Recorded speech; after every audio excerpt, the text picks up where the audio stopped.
Ladies and gentlemen, we're going to call to order the Education Instruction Full Committee.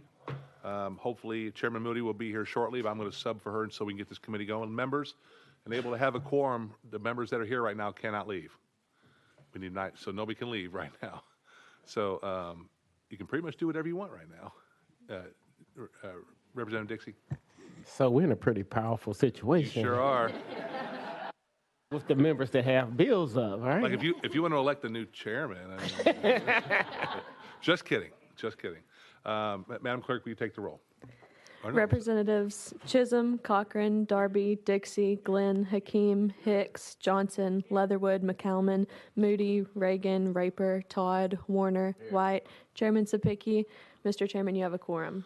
Thank you very much. Members, any personal orders before we start? Okay, we're getting this. On your calendar, we have some things to take care of here. House Joint Resolution 1, 2, and 3. House Joint Resolution 261, 263, and 274 are going to be rolled for 1 week without objection. They're rolled for 1 week. First up is House Bill 736 by Representative Love. Representative Love, you are recognized. Do I have a first and a second? Motion and a second. Is there an amendment on the bill, sir? No, sir. You are in the proper position. Go ahead and present your bill. Thank you, Mr. Chairman. This legislation simply requires the State Board of Education to have instruction in the nonviolent actions and teachings of Dr. MLK Jr. Members, you've heard the presentation. Are there any questions on the bill? Without seeing any questions, any objection to the question? Without seeing objections, all those in favor of sending House Bill 736 to calendar and rule say aye. Aye. All opposed, no. Ayes have it. You're on the calendar and rule, sir. Thank you, Mr. Chairman and Thank you committee. very much. Next up, House Bill 1097 by Representative Parkinson. Representative Parkinson, you are recognized. Thank you, Mr. Chairman. Thank you, Mr. Committee. Motion To second. the You're in committee. the proper position. I believe you have amendment on this. Yes, sir, we do. And it's drafting number 005223. That is correct. Members, this is it does not make the bill, it just adds to it. Some Yes. clarifying language with the State Board of Education. I need a motion and a second to add this to the bill.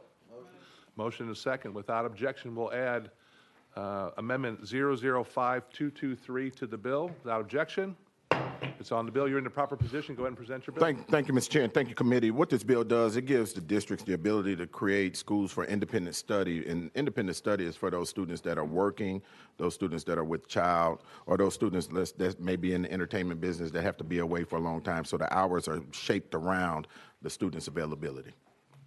Members, and that's your explanation, sir? Yes, sir. What the amendment does is just put some clarifying language on rule promulgation. Therefore, we'll be bringing GovOps into this. It is not significant, so it will not affect the bill at all financially. Any questions for the bill sponsor? Upon seeing none, any question, any objection to call it to taking the vote?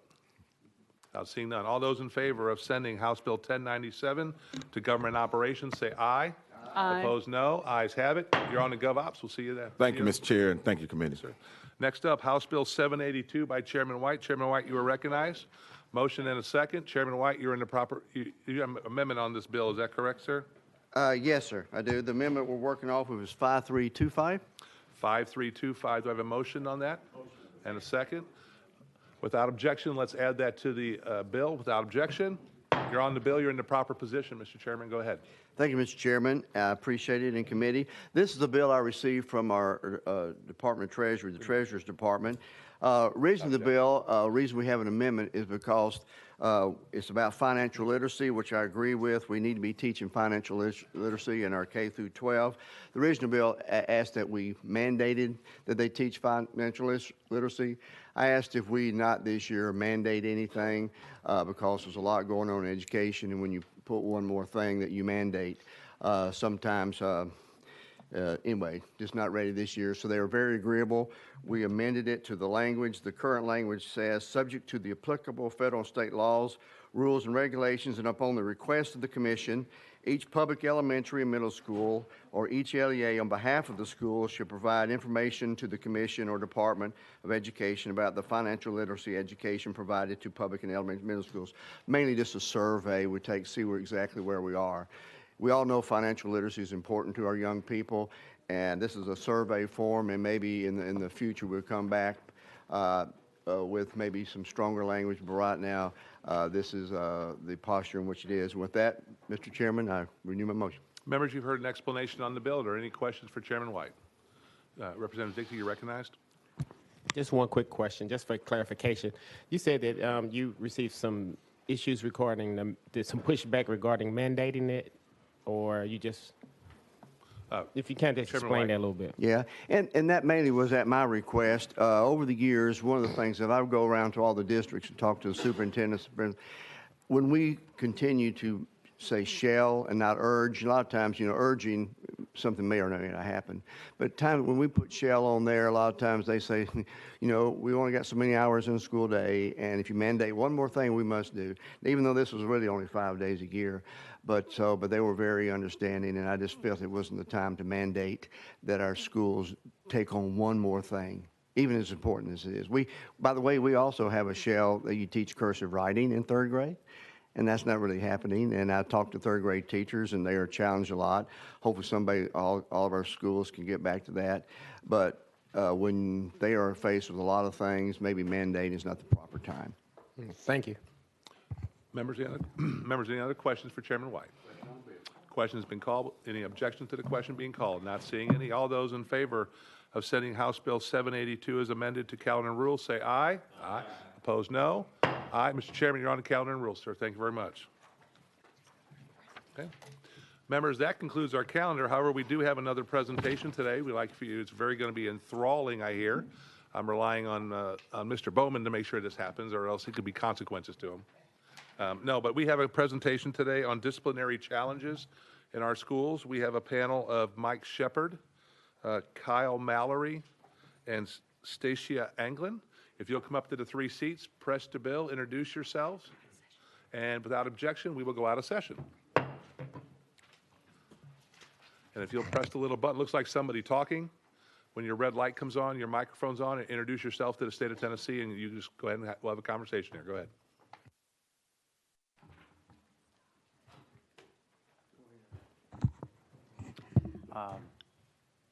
Michael Shepard.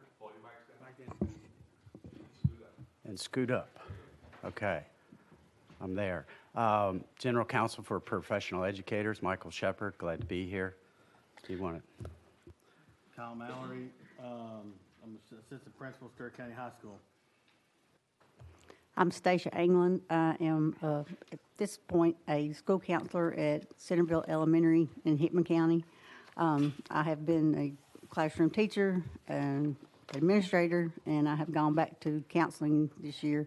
And we have a lot of issues that we need to sort out. So we're going to start with each with 3 minutes, and then we'll ask Right. questions after that. So we'll start right here. Go ahead.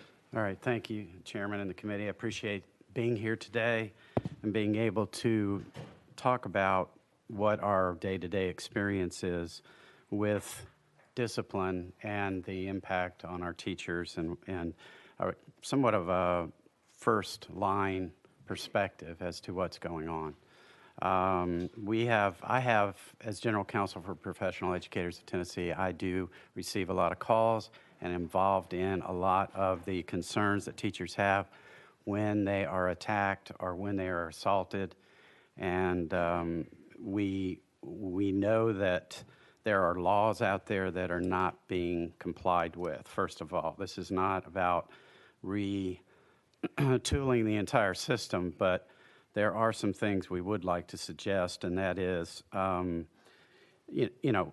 the current law is 49.62802, which I think everybody knows is establishing the relocation of students, and also the zero tolerance statute, which needs to be clearly looked at with an eye toward, what are zero tolerance offenses which result in a year expelling from the school. So awareness and training of administrators is needed. The zero tolerance policy, going back to that for a moment, the statute requires that it must cause bodily injury. There's some heightened levels of standards that need to be met, which get in the way of short-term solution of the problem and dealing with the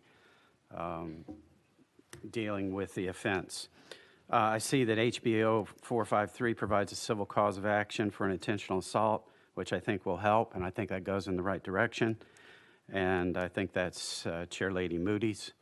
And I also see that we are adding the director of school, and Representative Reedy has presented that as far as expanding the Educator's Bill of Rights to allow the educator to report the offense and receive benefits. We do need to have the district awareness, raise the awareness. This is not a school problem, it's a community problem.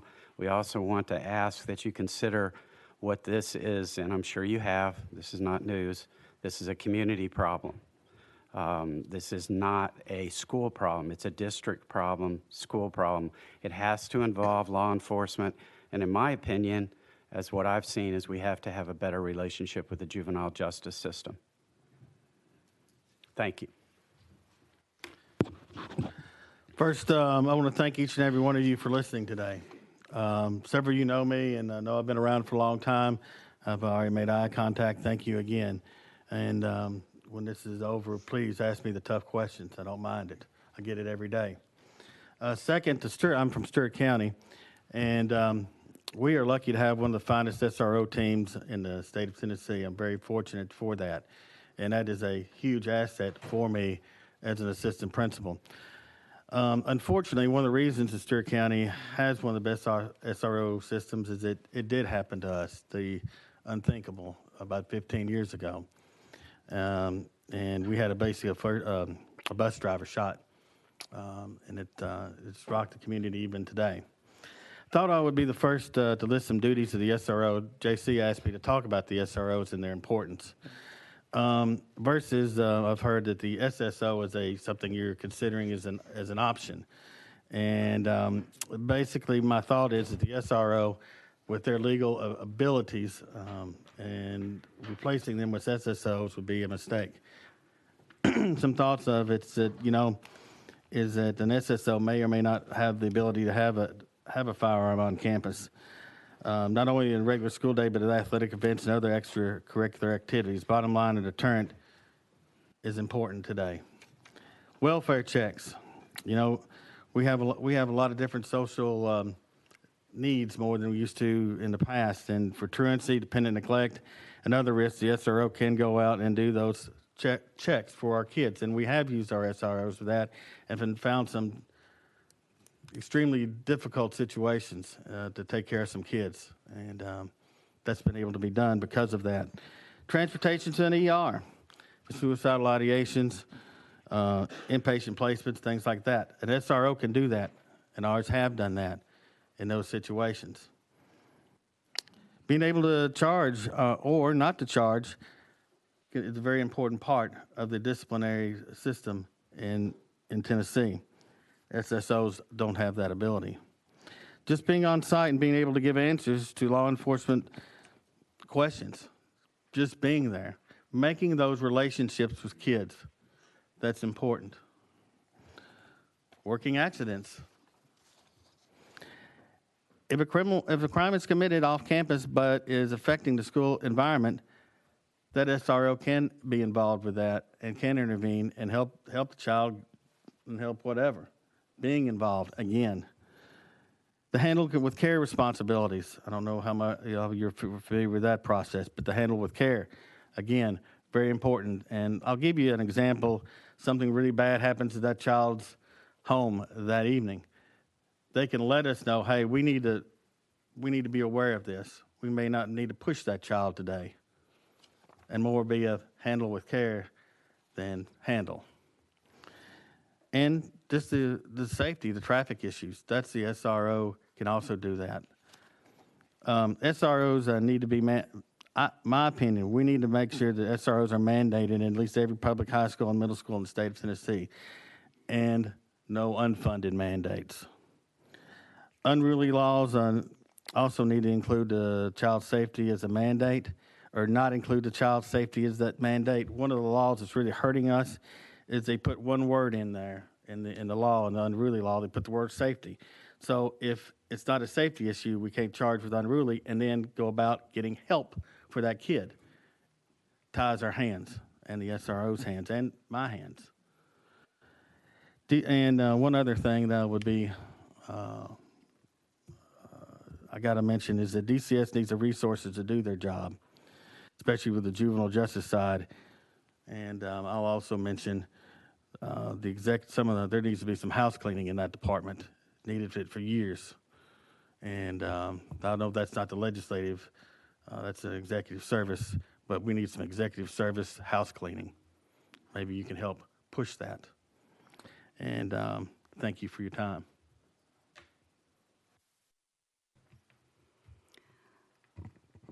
I've had the experience of speaking to our K through 2 teachers, our 3 through 5 teachers, administrators, in our middle school and our high school teachers and administrators.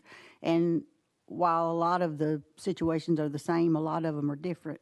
Our K through 2 teachers and our 3 through 5 teachers pretty much say, you know, there's less accountability for those younger students, that a lot of it needs to go back on the parents or the custodial caregivers, whoever those might be. But they're not being held accountable, and neither are the students, because there's not, you know, especially in K through 2, there's not an alternative situation for them to go to if they're being disruptive in the classroom. Teachers feel like they're not being taken seriously, because the child is sent to the office, taken to the office, whatever. They've thrown a desk, they've hit another child or whatever, and they're taken to the office, and then 30 minutes later they're brought back to class, because K through 2, at least in Hickman County, we don't have an ICE, an in-school suspension room or a behavior room or anything like that. So they go to the office and then allowed to cool off, and then they come back to class and, you know, they do something else, and it's just a constant battle, and the parents are not held accountable. And I think the only way that's going to be done is through the judicial system. And they just don't have the consequences that even the 3 through 5, they have started, you know, sending some of these to the alternative school, but the situation with that is the alternative school situation is not set up for the younger kids. The administration needs to have more support from the district to put different programs into place. With middle school, they have, you know, asked for additional counseling, additional mental health supports.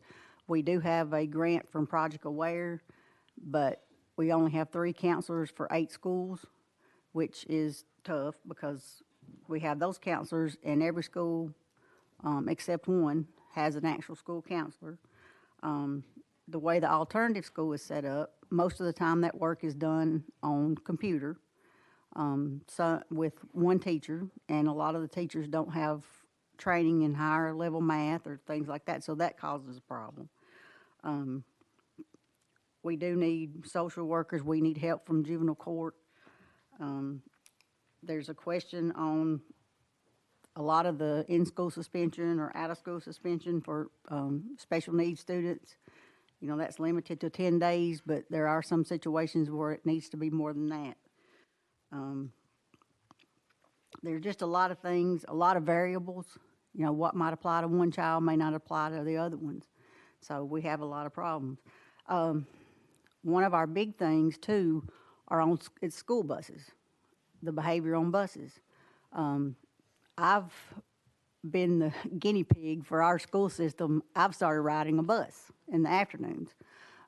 I kind of knew what was going on the buses, but I really didn't know till I got on the bus.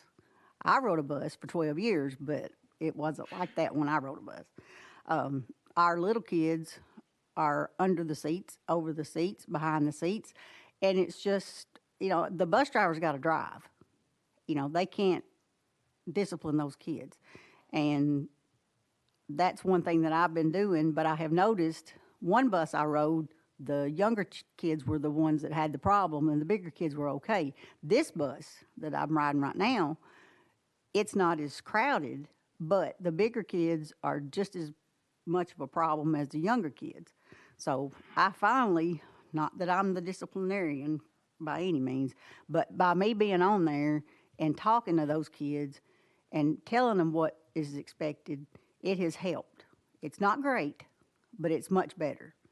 But my transportation director has said, he said, we need more funding, better pay for the drivers, better incentive for the drivers, and we need an attendant on every bus. So it's just, and some of our routes, especially the rural counties, they're an hour and a half, 2 hours, these kids are on the bus, and that's just not right. But if you don't have enough drivers and you don't have the money to buy more buses, there's not much you can do. But it's just tough. And we've got a lot of things. It's just, and like I said, there's so many variables. There's just not one clear answer on any of this. But we do need some help. And a lot of it has to do with funding. So, and especially no counties or no school systems has enough money. It's just the way it is. But thank you. Thank you all, and I ask your forgiveness for being tardy. And I will go back and watch the first part of this testimony, but I greatly appreciate you all being here and being very forthright with us. And to Chairman Sapicki, thank you for stepping in. Pardon me. Members, we're starting a list of those that have questions, and I have Chairman White first. You're recognized. Thank you, Chair Lady. Thank you all very much. Appreciate the comments. Got a lot of questions, but I'll just start with this one and then let someone else take over. Mr. Mallory, I wanted to kind of direct my first one to you. I agree with everything you said, and I'm just asking for advice on the school safety. We do have a legislation going through dealing with school safety. And one of the, we're trying to, put an SRO in every school. That's what everyone desires. What we ran into in drafting the bill, so many of our rural communities says we can't find an SRO. And therefore, this is where the armed SSO came into the legislation. Your thoughts? We have, here in Stewart County, we have all our schools with an SRO. We have them, and we didn't have a problem finding them. And there's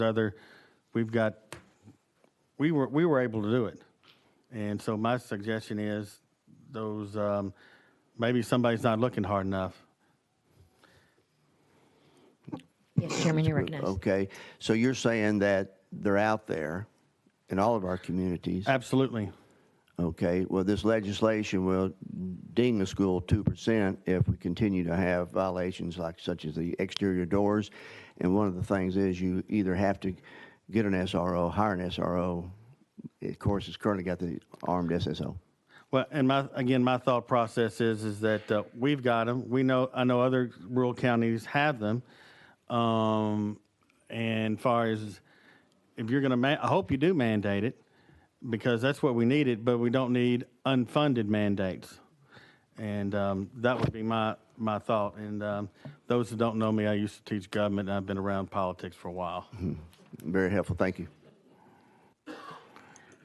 Next on our list, we have, let me put my glasses first. Representative Johnson. Thank you, Madam Chair. I know you guys all I came from a larger school system, so I know that there are tougher situations in rural counties when it comes to what's available and all of that type funding. We had an amazing program in Knox County that I was thrilled to be a part of since its inception, which was for emotionally disturbed behavior disorder kids and teenagers. I taught early on, but for most of my career, it was teenagers. And we had 2 counselor techs that could come to our classroom. We had adventure-based counseling. We knew that all of these kids had stacked up on ACEs all through their school years. And so we provided those things that were so critical. At that time, Knox County had students that were in full-time facilities that they were paying for, and we thought that doing this, we might get these kids out of full-time facilities and back in the classroom, and we did actually get everyone back in the classroom. Sadly, over the years, as budgets dropped, they cut back and they gave the counselors more classrooms, but that program in its inception was amazing. But you have to have that mental health component, because kids don't act out to be bad. Kids want positive attention. They want to please their teachers. When they are acting out, something is wrong. And so I know how tough it is, especially in systems where you're very small. But I do want to talk about an alternative sometime to SROs. I went for a period of 3 years to teach in Colorado, and it was after Columbine. I was a mile and a half from Columbine School, teaching at Dakota Ridge High School.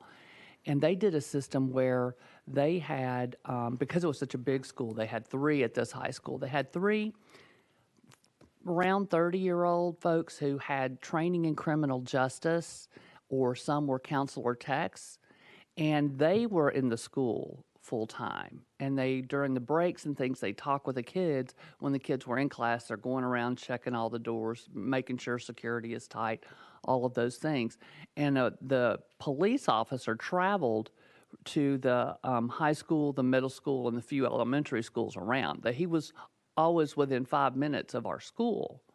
But those criminal justice folks that were in the building, kids told them everything. They dressed in khakis and school shirts. You know, kids will not tell police officers a whole lot of stuff, but those guys heard every weapon that might be in the school, every drug, every fight that was being talked about, and it was actually much more successful than necessarily, having that SRO. So there are just a lot of different options to think about, but those options are only open when you have the budget for that. And we have got to, do you all see mental health as an issue in your schools? And I think that is huge, and being able to address the trauma that kids have had, and it's all kids. And if we're not doing that, then we're just leading to those behaviors. I agree with you 100%. Early intervention, relationship building, accountability, and an environment of trust is so important. I talk with teachers all the time about how some of the kids drift, and most of them are not malicious. You're absolutely right. We're looking for ways to compromise situations as we go in. Unfortunately, some of the students have a background of not being valued at times, not being attended to, and not given the self-confidence to talk freely as they need to. So I think that's a very good point. Yes, Representative, you're recognized. Well, and I did thank you so much for saying trust, because a lot of these kids, for the very reasons that you said, and what you said about DCS, kids from DCS are typically not trusting. They're in bad situations, and they're lashing out. And one of the things that was part of our program was coming in every morning and starting every morning with group, where you talk about how last night was, and you end the day with group. And one of the things that we did every day was before everybody left, you had to give a positive comment to another student. It's amazing how difficult it can be to get kids to give positives, and not like, I like your shirt, but you did something good in spelling today or whatever. And they don't know how to take compliments because they don't get them. Well, that's very it's true. remarkable. Very true. And what you're saying is get involved early. Stay involved. Don't wait until after the problem occurs and try to put the whatever is spilled back into the bottle. It doesn't work. The foundation of trust, communication, because I get the end result of some of this, I can retro-engineer some of these situations and ask myself, what would we have done if we had this in place at the beginning to handle this situation and prevent it from going out of control? Yes, you're recognized. Just 2 things is that, although I can't talk about specifics, the information myself and my SRO got yesterday was very detailed, and we're able to get information. I'll just keep it at that yesterday. The other thing I wanted to readdress, Representative White, I think one of the things is that Stewart County, because of that terrible incident that happened 15 years ago or so, we've made it a priority for safety in Stewart County. So because we've made it a priority, we found those officers, and again, we found not just good officers, but good people, good relationship builders, the things that Representative Johnson talked about within our SROs, and they are also able to have those almost mental health parts of their job as well. Thank you. Did you have anything to add? Yes, please. Would I try as a counselor to keep abreast of what all's going on, and I've been given an opportunity this summer to present on trauma-informed teaching. And so I've done a lot of research, and I'm working on that, and I'm really excited about it because I really think it's going to help. It'll help me, I know, but I hope that what I've come up with will help teachers. But that's another thing that, you know, as much as we would like to, you know, I know a lot of teachers would say, well, you know what, that's not my responsibility. But we are not going to get anywhere with a lot of these students if we don't realize where they've come from. And that's another thing that, you know, we can't fix it, but maybe we can manage it. And that's another, you know, something that we've got to do. And, you know, we have grandparents, great-grandparents, family members, non-family members. I'm not talking about students that are in the foster system. I'm just talking about students that are not living with the parent because the parents, you know, having substance problems or mental health problems themselves. And we, you know, it's just, that's life. That's the way it is now, you know. I grew up as an only child, only grandchild, only niece, spoiled rotten, you know, but that's not the way it is now. But it's just, we've got to do something. And I've been in this 34 years, and you know, I'm gonna be heading out the door before too many more years. But I just hope that I can at least show some of these younger teachers, please try. You know, don't let this drag you down. Just try to do the best you can. Because but we, like you said, you know, rural districts, a lot of times we don't have the money, but, you know, maybe the teachers can do it. And the way he was talking about the SROs, we have an SRO in every school. They're out there. We have a great one, the intermediate beside us. He's great. He's my ex-brother-in-law, but he's still great. But we have some fabulous ones. We had one that left, and now she's come back. And we were just thrilled that she's come back. And so that's what we have. And they do have the mental health component. I mean, they're good. And they're out there. I do agree. I think they are. Now, some places may not be able to find them, but we sure have been. And we've been fortunate. But it's just, you know, people need to understand that the trauma is out there. And they are not living in, you know, we've had situations where we had people living in, you know, and y'all know this, we've had 8 people living in a single wide trailer with no running water and no electricity. I mean, that's what the situations we're dealing with. So it's been, you know, it's just sad, but it's just, they're, you know, but if you will give them some attention, they will love you, you know, and positive attention. And they had asked me a couple years ago to go to the alternative school and try to help turn it around for more of a make it more of a restorative place than a punitive place.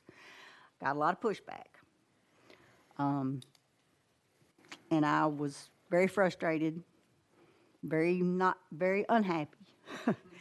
And I finally just gave up because I could not get the support that I needed and I wanted. I thought, okay, I'm going back to elementary counseling. and I was frustrated and I was sad, and I spent a lot of nights in tears because I could not do what I wanted to do. But, you know, you got to have more support than you have, and I didn't have it. But it was by nobody's fault. It's just the way it worked out because there was too many people that were on that punitive side. So we need a lot more restorative stuff, and I don't know how to fix that either without funding, so. Thank you very much. Next on our list, we have Representative Hakeem. Thank you very much, Madam Chairman. Whoever among you may Well, thank you for being here and being so forthright with us. It does make a difference. But whoever among you wants to deal with this question, please do so. Is it meaningful, we'll say, to deal with the two biggest problems or concerns you have? Or is it more of a need of wraparound services? I mean, I don't want you to think about funding. I want you to think about the needs that the children have. And, you know, would it be putting a Band-Aid on it to deal with one or two things? What do you see as some form of a solution to the environment that we find a lot of young people in? I believe it's a cultural. I think I have. Okay. Can you hear me now? Yeah. I'm getting expert at microphones. That's why they call me Mike.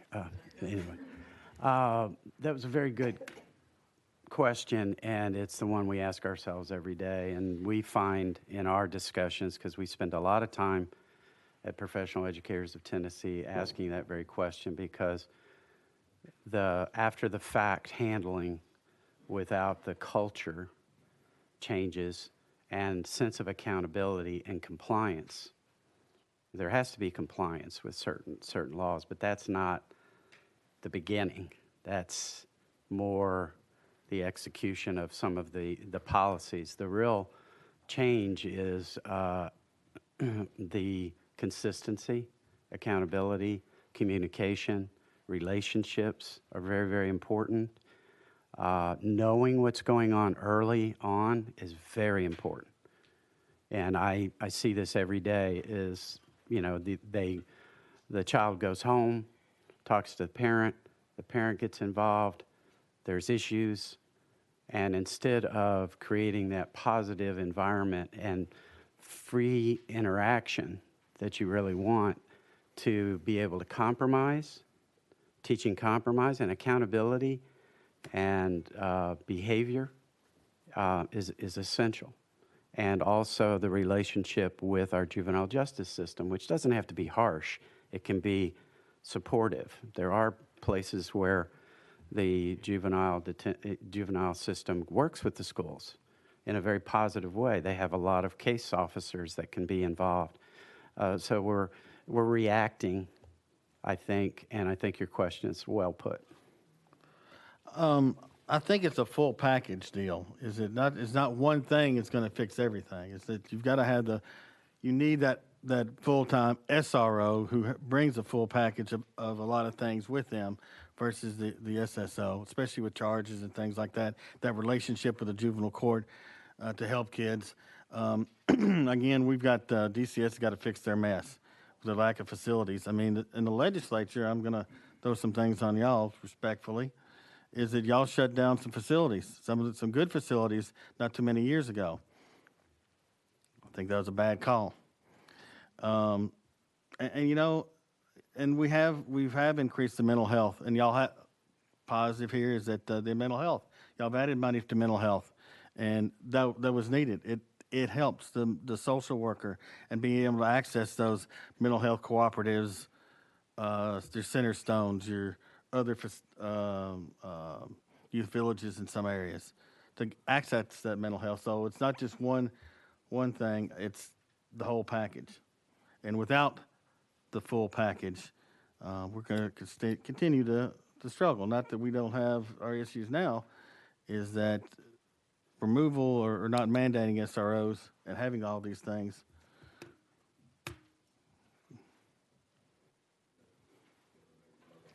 Yes, Representative, you're recognized.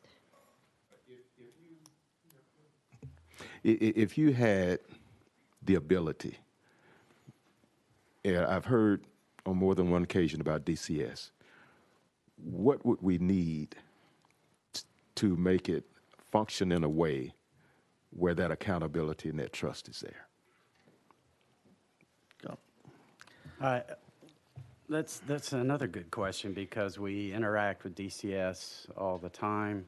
A lot of times it's after the fact again. And it looks like, oh, DCS is involved. The parent has called DCS. and suddenly we're faced with a teacher who is not sure what to do. They should be involved, I think, and as we move forward, the adjustments that need to be made have to be proactive, have to be funded properly. They've gone through some personnel changes, like Kyle has said, that there has to be attention to the culture and welcoming these folks into the schools for the positive benefit that they provide, rather than, oh, you're in trouble, and people shut down, and I'm not going to tell you anything. The counseling piece has to be there. Training for our superintendents, training for our principals is essential to know how to navigate these issues, because when you're dealing with a parent that's upset, you have an obligation to listen, but you also have rights of the student that are presented, and you also have the rights of the teacher that collide. So you have to have somebody that has the leadership skills in the school system, whether it be in the superintendent's office or elsewhere, but district-wide, that creates consistency and a welcoming environment to what is going on in the school. Not all these secret meetings, and I've got this investigation on you going. I've seen it all over the last 12 years. I mean, it's just been, it gets out. People lose sight of the humanity of it, okay? And that is where you get into mediation. That's where you get into discussion, where you welcome people in and you find out what they're thinking about instead of just assuming that they're causing a problem.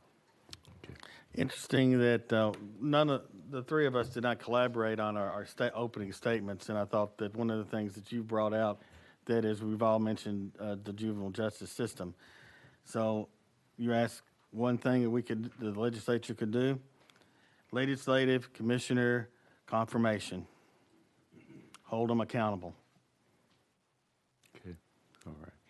Thank you very much, Madam Chair and guests. Thank you. Next on our list, Representative Glenn. Thank you, Madam Chair, and thank you all for being here. I'll be honest and upfront. When I hear the word SRO and Juvenile Justice Center, I think throw them into jail. That's really what I think of. That is something that I believe we have made the mistake of saying, let's just throw them in jail. I'm glad you talked about parent involvement and teacher training. So my question to you is conflict resolution one of the trainings that you all give each teacher, each guidance counselor, everyone within your school? It's interesting you brought that up, because we just had a meeting the other day working with some universities that are far ahead of us in conflict resolution to find ways to enter these issues with positive attitudes rather than threatening attitudes, which, teachers are wonderful people, but they have a lot of regulations and they have a lot of rules to follow that if they feel they don't follow them, they may get criticized. And it takes a team. It takes a strong superintendent to minimize that impact. Juvenile authorities, the SRO, a good SRO, and I've seen good ones and I've seen not so good ones. Good ones are ones that, like you say, like Representative Johnson talked about, has a relationship with the kids. They're not afraid of them. They wear civilian clothes. There's not this threat of DCS permeating the teacher lounge too. But there is a constructive attitude led by a superintendent who has had the training, conflict resolution, because it starts, I'm sorry, it's just the way it is everywhere, I think, starts at the top. The superintendent has to have an attitude of cultivating that understanding and that training of discipline. There is room for discipline, but there's also a lot more room for building rapport and relationships with the community and the parents and the juvenile justice system, so we can take that stigma away and we can all work on it together. And that's coming from an attorney that kind of deals with it after it's out of control. But I've dealt with so many of them that it bothers me that people have not reached out earlier, and said, look, let's get together. We need a trusting environment. And there are good schools out there that do have trusting environments that are positive, and some of these students love to go to school. But there's also environments where they're afraid. And I think fear and anxiety has something to do with, how we create the culture where standards are set, people agree to them. You have to have commitment to those standards before they work. You can't just give it to them and say you're going to meet the standard. You have to have buy-in. That's my opinion. Hope that was responsive. I'll just say this, that RSRO started what he's calling it a community refocus program. He's probably got about 5 students that are at risk and is working with them on maybe 2 to 3 days a week after school.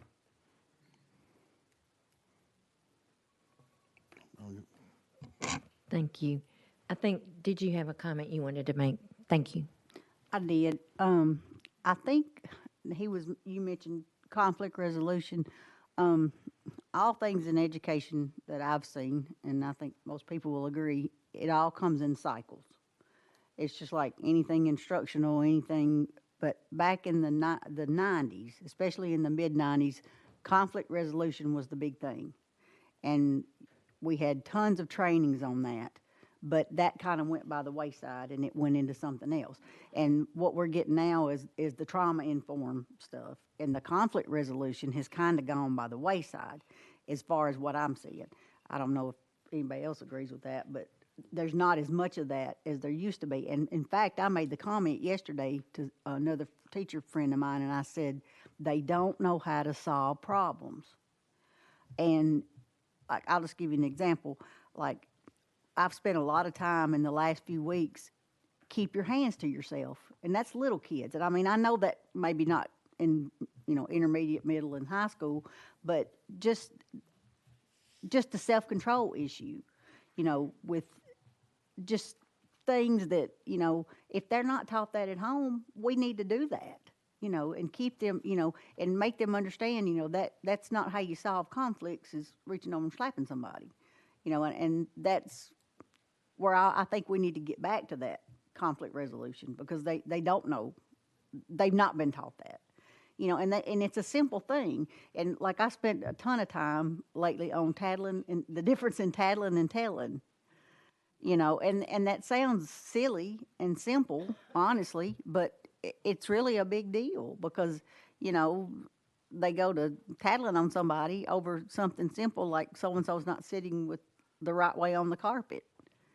And I make a joke about it, and they laugh. And I said, if you don't see blood, you don't see fire, it's probably not something you need to tattle about. I said, if nobody's hurt, nobody's hurting you, whatever. And of course they laugh at me because they think I'm crazy. But you just have to. Sometimes you have to put humor in things. You don't have to be serious all the time. But like you said, there is not as much conflict resolution training as there needs to be. So. Yes, Representative Glenn. Thank you, Madam Chair. That's interesting that you say that conflict resolution has went by the wayside. It's interesting because we had a bill in committee a couple of weeks ago that dealt with bringing conflict resolution back into the schools, and unfortunately, that bill was shot down. So I'm so glad you mentioned that. So maybe next year in session, we will make sure that conflict resolution is a mandatory class within our school system. My next question and my last question, I know we're special on time. You talk about it's a community problem. Do you all have mentor programs, after-school activities that kids can get into to kind of help, with their time after school? Many times we find kids who just that mentor after school. I'm a big brother in the Big Brother, Big Sister program. I have had my little for 5 years, so I see the difference in him. So is that something you all have around that could bring the community together? All righty then. Thank you, Madam Chair. Thank you, Representative. Representative Dixie, you are recognized.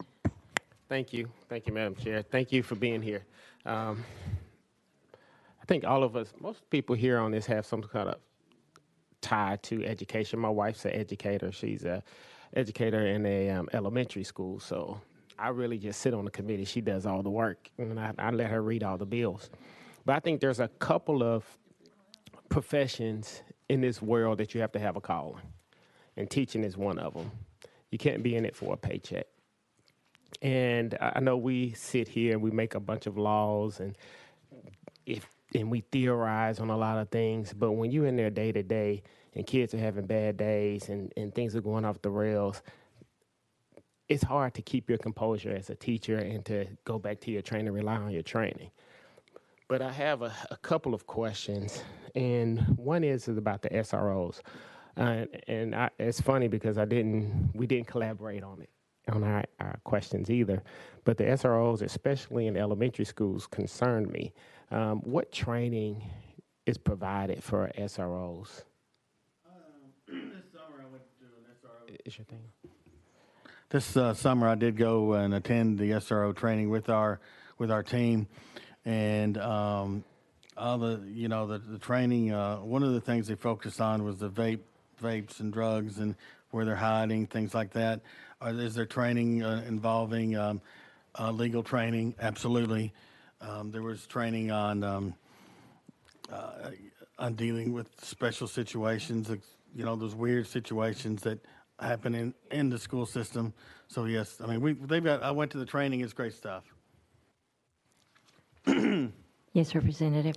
I guess my concern is that are they trained on de-escalation tactics or on those mental health issues that we talk about? Because absolutely. Give me 1 second. I'm sorry. Because my concern is sometimes when you have SROs, they look through things from a peace officer's lens, and that's what they look at things through, a criminality lens. And so I want to make sure that they are trained in de-escalation training in TCI, which is therapeutic crisis intervention, because for me, intervention and prevention is what keeps things from happening. We do a lot of things reactive, and like even when we call a police officer, last time when we called the police, something has happened. And so I guess that's one of my things, or in the schools, each school or within school system, are there therapeutic crisis intervention people that have had that training, and especially specific training on de-escalation training? I'll let you go ahead. Well, very quickly, that's needed, but more importantly, I think it's training for everyone. De-escalation happens very early, and it happens now. And those that have the understanding of not letting people feel like they're not valued and ignored, that may be a parent, it may be a student. You have to intervene quickly, and that means that the culture, the environment, and the expectations of the school management and administrators are that their teachers and everyone, I don't care if you're the cafeteria person, de-escalation, very important. Well said. We need to teach that to some extent. And that we are working on that right now as an organization with people that do it for a living. We try to do it ourselves through compromise and mediation, but really the key is early interaction and recognizing the value of the person and trying to understand where they're coming from. And thank you all for being here, and I really appreciate you. Thank you, Madam Chair. Any other comments? Yeah, I'll just say I think that's one thing that separates the SRO from an SSO or even your road deputies and things like that. The specialized training that they're getting to deal with the adolescent. Thank you. Representative Todd, you're recognized. Thank you, Madam Chair. Appreciate you all being here and appreciate your perspective. It helps give us a lot of insight. I've been on Finance Committee for the last 4 years and gotten to learn a lot about our budget and about the investment taxpayers make in our government and how we spend that money on their behalf. And one of you, or maybe a couple of you, mentioned earlier about budgets and about funding. And one of the things I've been amazed at is really just how much our taxpayers invest in education in the state, not only in the state budget, but also locally, what the locals put in. And but one of the concerns I hear quite often especially from teachers, is how little of that money gets to the classroom, both from the standpoint of the funding for the teachers' pay and benefits, and then also supplies, where teachers are literally buying supplies out of their own pocket, which I think is just unconscionable. But it appears, and this also comes from a conversation with a former superintendent not too long ago, when I asked some hard questions about student population in a specific district and funding in that specific district. And funding in the district had gone up every year, where population had gone down every single year for, I don't even know, many years. So my question is, and don't answer this about your own system, I'm not putting you on the spot, but maybe what you've heard about other systems. Are we putting too much money in administration and not in the classroom? That seems to be, to me, looking at how, again, the superintendent commented about how many people he'd hired and how that central office had grown. And I know as a small business owner, you can't spend this much money on employees like teachers or even maintenance people or bus drivers. It's got to be somewhere else. And so I always think of a top-heavy business organization and how they fail. They don't last very long. And so that's what concerns me, that I think it may be an unanswered question and maybe goes unasked because it's touchy. We don't want to offend anybody, and I don't think our county commissions, quite frankly, do a very good job of oversight to see where is this money being spent. So any insight you can give there that might help us. Well, I can relay what I hear from teachers and what I see, and I'm certainly not trying to say that I have the answer, but there is that feeling by teachers that the central office is overgrown, that people are not necessarily in touch. That's not always the case. I'm not criticizing superintendents. I'm criticizing or evaluating the distance between a commissioner, a superintendent, and a classroom. That is not, the teachers do not feel they relate to that.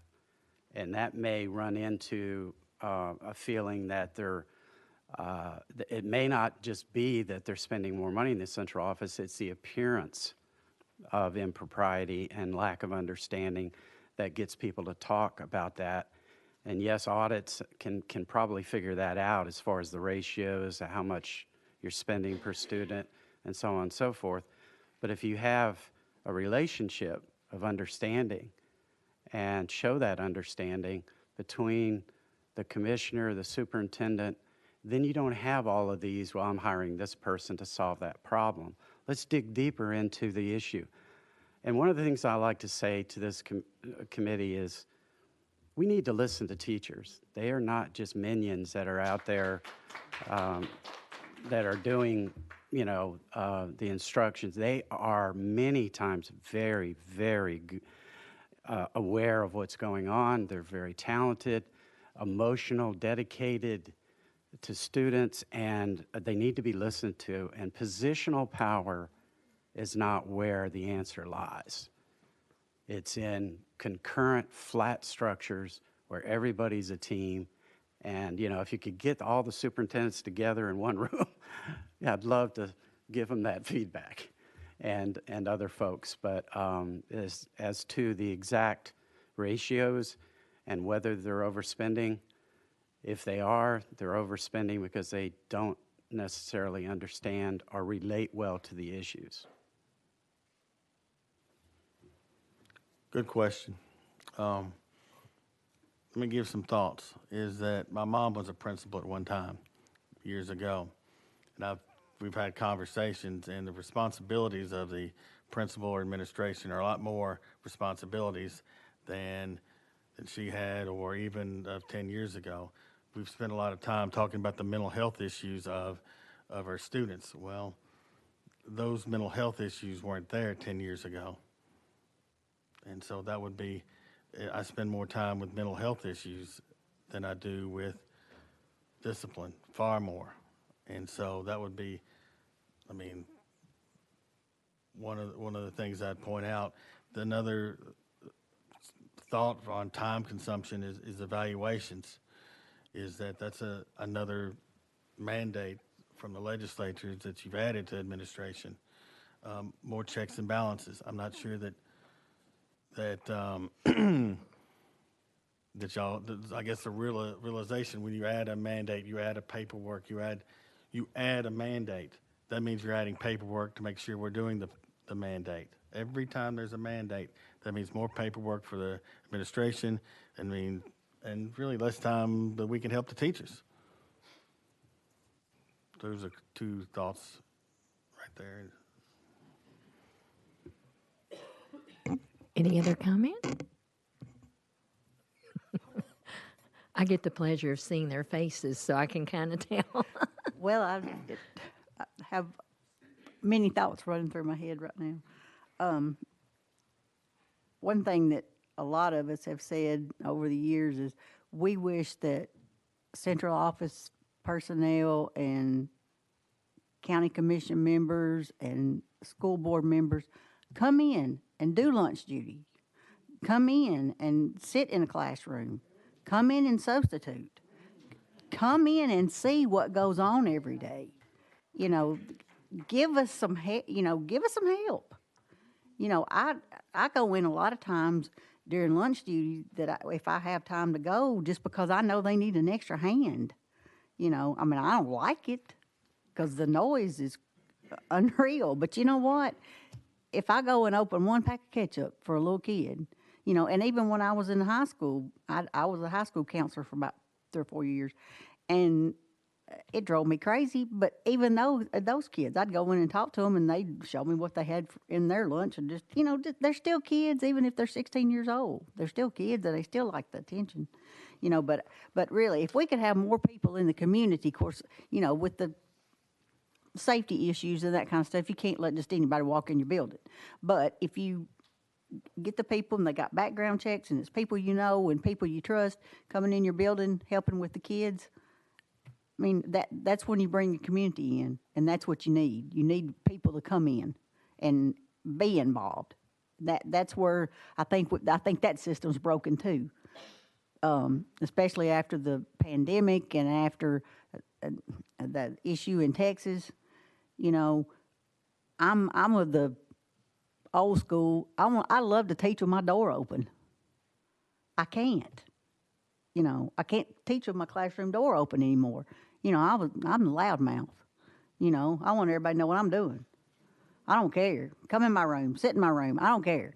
You know, and I teach guidance lessons every day from 12 to 2:15, and that's where I feel like that's my thing. You know, I'm working with the kids, and you know, it's just I want people come in my room, see what I'm doing, see what I'm teaching, see what we're talking about. You know that, and you know, I know a lot of teachers are not comfortable with that, but and like he says, you know, I've been that administrator. I've been the ones that, you know, doing that stuff, and you know, evaluating teachers and, you know, giving them feedback on, you know, observations and things like that. But he's right. I mean, it's just another paper trail. I've never known of anybody to come look at my files. It'd be fine if they did, but do they? Have you ever had anybody look at your file? You have? Okay. I didn't, but maybe he did. I don't know. But I'm rambling, so I'll stop. No. Thank you. Representative Todd, you had a follow-up?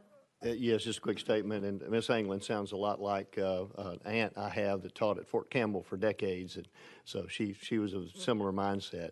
And my only statement is about the things that the mandates you mentioned, I've only been here 4 years, and what I continue to see is a demand from our constituents that we hold our schools accountable. We're spending so much of their money on public education. They want to know, why are things not working? If they see a problem, they're asking us, hey, why is this problem happening? How do you fix it? And they're wanting us to show accountability and put measures in place for that. And so that's part of what it is. And I don't disagree that there's probably too much of that, too many things that are not productive. And those ought to be looked at to say, okay, what's productive, what's not? Let's remove the ones that aren't productive and let y'all get back to doing your jobs. And we do appreciate what you do for our community. So thank you. Thank you. Chairman Reagan, you're next. Thank you, Madam Chair. Thank you for being here. We appreciate the input, and as was observed earlier, it gives us a lot of insight to help us with our problem solving.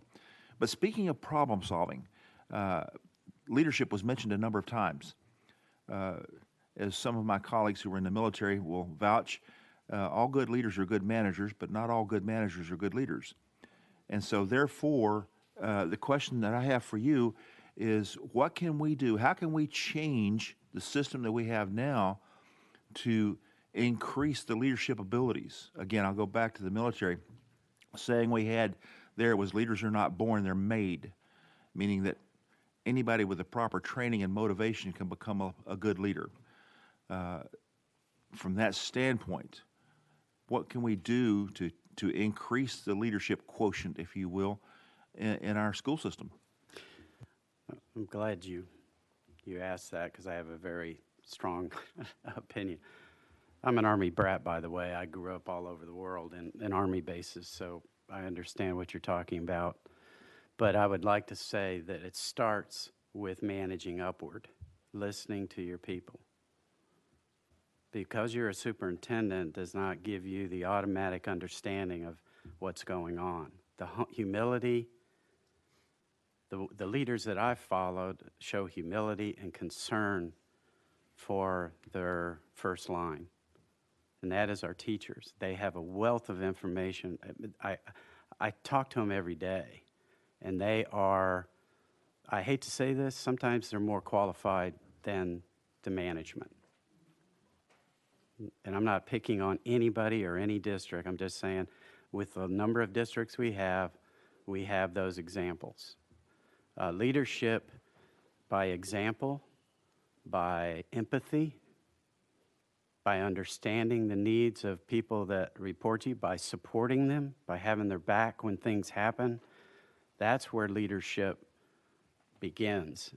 And it's not a bureaucratic, let me take this problem and this is what you're going to do, go back and talk to these people, let me know how it goes. Madam Chair, follow up, please. You're recognized. I fully accept what you've said, but I'm looking for a systemic answer. If we, the members of this body and those who, of our colleagues who are not here, vote on solutions to the problem, what would be a solution that we could implement that gets to what you're wanting? Again, I would go back to have a systematic return to the teacher. The teacher, ask the teacher, what do they need as far as leadership? Now, to execute on that, formal training is necessary. I think that's part of it. Resolution training, de-escalation, personnel management. Our superintendents are very visible. They're very, they are in the news a lot. and the election and the appointment and all the things that go along with that is good for the ego. But the superintendent that has a policy of going out and seeing what's going on, listening to teachers, would be the first step, in my opinion, in a systematic change. Now, how do you do that? I'm sorry, I don't know that I have the manual for it, but I can tell you that if you talk to teachers, that's where they would probably, they would ask you to listen to what they need as far as support and backing and understanding. They want to make sure the superintendent and the central office understand what they're going through. Secondary is training. You know, it's not enough just to follow the bureaucrats and relate to the budget folks, even though that has come up, and it's a very good point. They are accountable to the citizens as to how the money is spent. If you're top-heavy and you're not delivering, that needs to be dealt with. Accountability, is very, very important. Let's not. Many of the teachers believe that reports and things are not done a lot of times for reasons of self-preservation rather than the good of the student. Now, I know that's not a popular statement to make, but the distance that creates, and I'm going to be criticized for this, so I'm not going to address it. I think, go ahead and make your comment, please. How you doing, Representative Reagan? Mighty fine, thank you. Senator Gresham and I had this same conversation, I guess about 8-10 years ago, and I had two suggestions. Number one, confirmation of the Commissioner of Education by the legislative branch in some way, shape, or form. Hold them accountable, like Representative Todd was mentioning, accountability, absolutely. The other access to that is that I've suggested some type of omnibus program manager through the legislative branch that can not only hold looking at districts, but again, the executive branch too, and the Commissioner of Education, if anything that they may be, or the executive branch that they may be doing that are not up to speed. Thank you for that. We have a little less than 15 minutes, but I have Chairman White next. Thank you, Chair Lay, for recognizing me one more time. Thank you all. This has been very, very helpful. I've got a thought question. Don't know if there's an answer, but give it your best shot. A lot of times we talk about legislation up here. We're in a unique, not our past is our past, but we got a lot of issues, and government is not really the answer. There's a lot of other issues that we got to deal with, the homes and breakdown and all that. So my question is this, and I get this from hearing my other colleagues talk.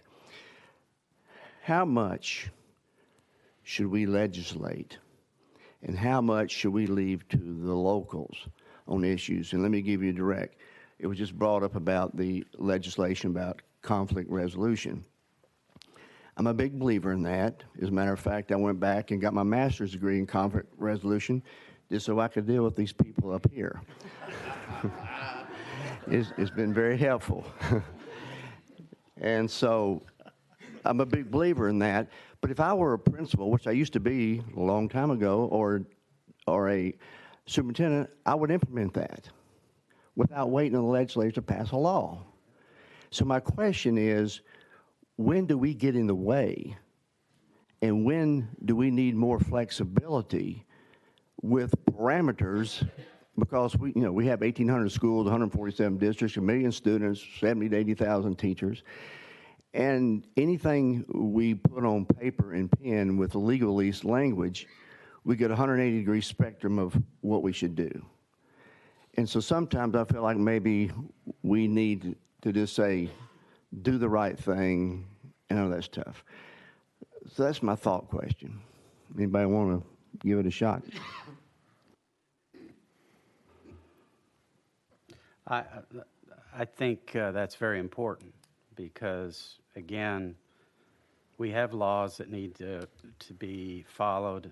We have discipline laws that should be complied with everywhere. So there is a reason for when it concerns safety. But when you're talking about the training of a superintendent or conflict resolution, I think the Department of Education has to get involved.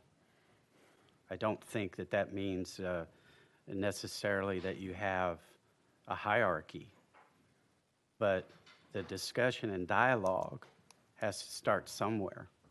about what we need to do differently in Tennessee that compares either differently or better than what other states are doing. So conflict resolution, de-escalation, mediation, all of those things need to be, our superintendents need to be aware of that, and our school boards, and the commissioners. Now, how do you do that? I don't know that I have the answer.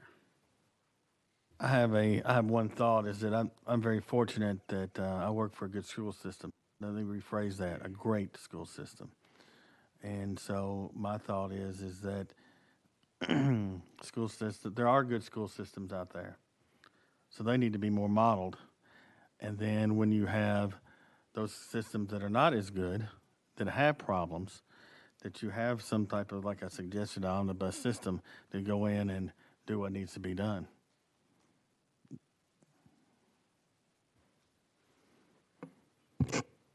Thank you very much. Next on our list, you're good? All right, Chairman, Representative Warner. Well, that's all we have on our list for questions, but we do still have a couple of minutes. Do you guys, yes, Representative Dixie. Mr. Mallory, I want to commend you on your direct, short answers. It's like, bam, and you just cut it off, and I appreciate that more than anything. Not saying you talk too long, but it's very refreshing when somebody just says what they mean what they say, and that's that. Thank you. Do y'all have any closing thoughts you'd like to leave with us, or? I just want to thank y'all for listening to us. And again, some of y'all that, Representative Reagan, that I have a program that I bring up students. I'll be up here next week. And with some of y'all, and I want to thank y'all for doing those programs and letting me come up here with my kids. And thank you. Thank you. And since I was late, but again, I know we've had groups coming in and out, and I'm super impressed that you would choose to spend your time off up here with us. So thank you very much for the educators, and if there's administrators, who all else is out here, but we see you, and we thank you very much for taking your time to be here along with our panel. And, I hope when you go home, you'll feel free to reach out to your representative and state senator. We do want to hear from you because you're the boots on the ground, and we only know a limited amount. We're not in your shoes, so please get in touch with them, and if they don't, you let us know because we'll listen too. But thank you for being here and giving us your time and your honest opinions and thoughts and knowledge. And I'll entertain a motion to adjourn. All right. Wait a minute. I got to go back in session. Wait. Yes, Chairman. Representative. Thank you, Chair Lady. I noticed you all saw a wave of red come in the room. Some of Tennessee's greatest educators that walked in the room, and I wanted to give them a shout out. We got Memphis and Shelby County. They came in the room. We got committee lady, Miss Rosemary Winters. We got the great Keith Williams in here. So we just had a group of people from Memphis in here, and I just wanted to recognize them and make them feel welcome.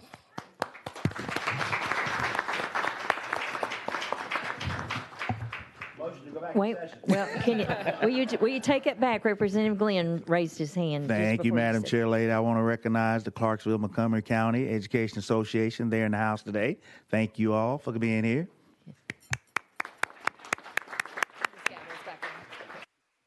All right.